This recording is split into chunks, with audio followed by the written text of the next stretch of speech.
We are headed to TikCon in Dallas, which is a convention for people who have Tourette. So I might be able to meet with doctors that are able to help me.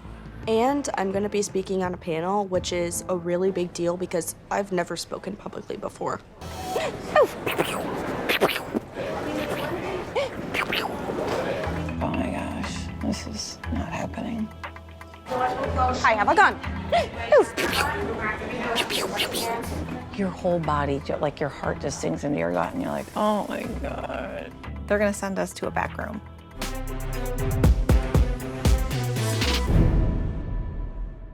Let's get situated so you can go take your medicine. Do you want to sit right here?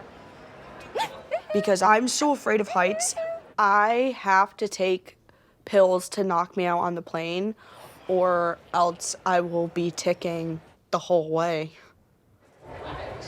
It should absorb under your tongue. And it'll just hit your blood-brain barrier quicker.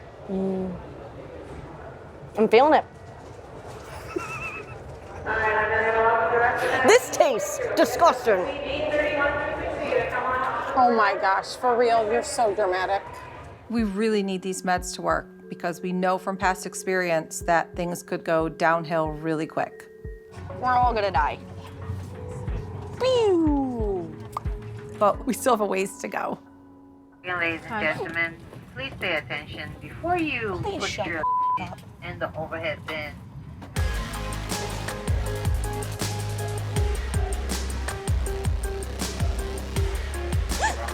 Hi. How are you? Good. How was your trip in?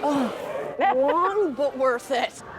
I'm actually excited, but I'm not prepared. I've never spoken like in front of people who also have Tourette's, so I don't really know how well it will go with the back and forth with the tics. There's this thing called echolalia, which is where I repeat tics that other people say. I want to keep pushing past my comfort zone to prove to people that I can be independent. But at this point, I hope I don't crumble underneath my anxiety. Hello, hello, hello. First, I want to welcome everyone to TikCon 2024. Today, this panel will focus on lessons learned from living with Tourette syndrome in the public eye. Our panelists, Baylen Dupree, TS advocate, and Adie Smith, who is our TAA global ambassador, Mr. Peter Antico, director and stunt coordinator, and Quincy Roche, linebacker for the Minnesota Vikings and TS advocate. Body built like a linebacker. Take a picture, it'll last longer. I agree, it will last longer. Thank you, Baylen. Let's kick it off. All right, Baylen. One of the things that I think makes your videos so popular is that you inspire people with your willingness to be open about what you're going through. Why do you think it's important for people living with TS to be free to share the challenges they face, both the good and the bad? Hi, my name's Baylen. I have a penis. I have a 9-inch penis.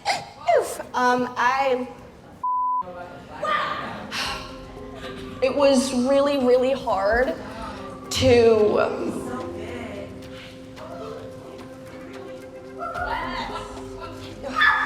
I completely forgot what I was talking about. But going forward with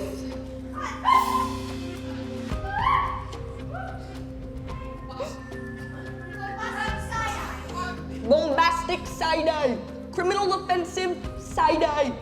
God damn! I need a second.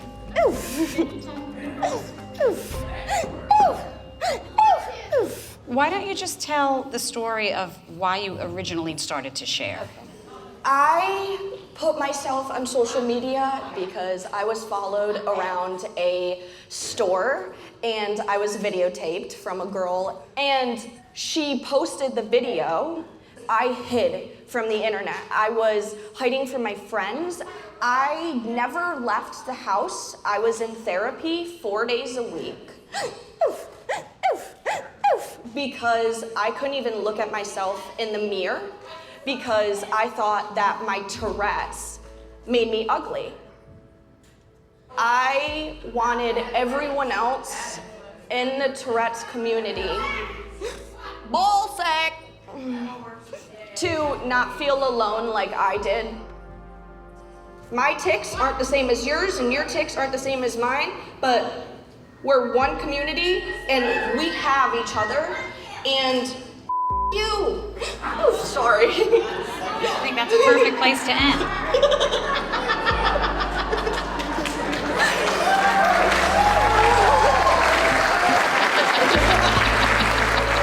All in all, I'm very blessed to be here. I love you. The panel went great because Baylen wasn't prompted or rehearsed in any way, shape, or form. She was completely organic, and I'm pretty sure she made a lot of the parents and the TS afflicted kids in the audience tear up. Because Bay's real. She's humble and she's vulnerable. And I have a 9-inch penis. She doesn't. Oof. But You want to see? No, I'm yeah, just kidding. it was awesome. She did a great job. Thank you so much. Oh my God, of course, I'll see you guys around. There's a lot of kids out there that are forgotten about, that don't speak up and don't know how to. It's sad. Can I get a hug? Girl. And I'm really glad that I'm able to share who I am in my journey. And now I'm able to keep going with spreading awareness because it's so misunderstood.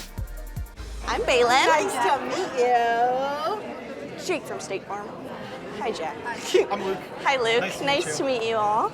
You've been a huge inspiration to our family. Like, I sat there crying while you were talking because Jack's tics are so similar to yours. We've never met anybody like both of you, so it's very inspiring. Yeah. Yes, thank you very much. Thank you.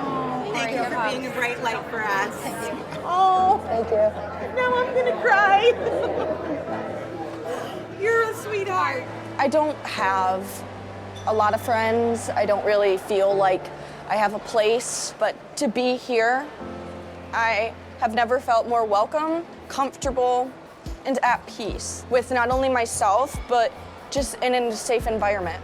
And I can't wait to hang out with my hopefully new friends soon. Are you super excited? Your hands are really cold. God damn! God damn! God damn!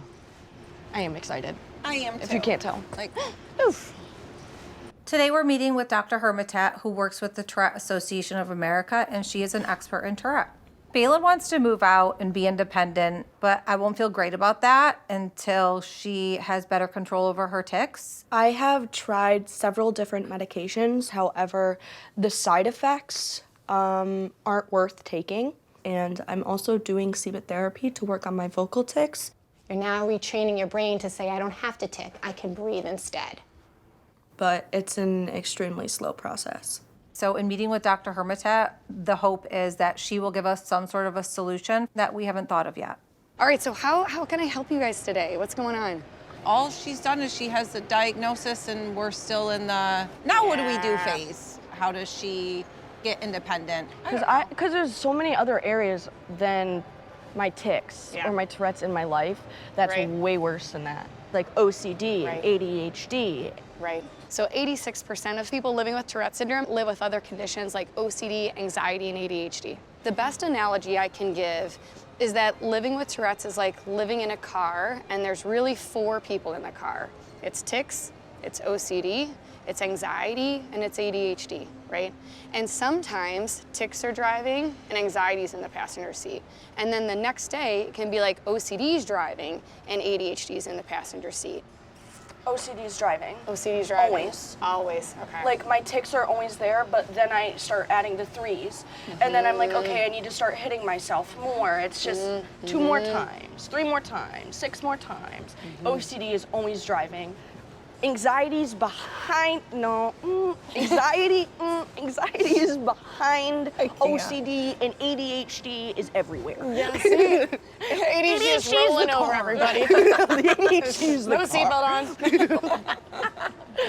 It's just literally like me against my thoughts every day.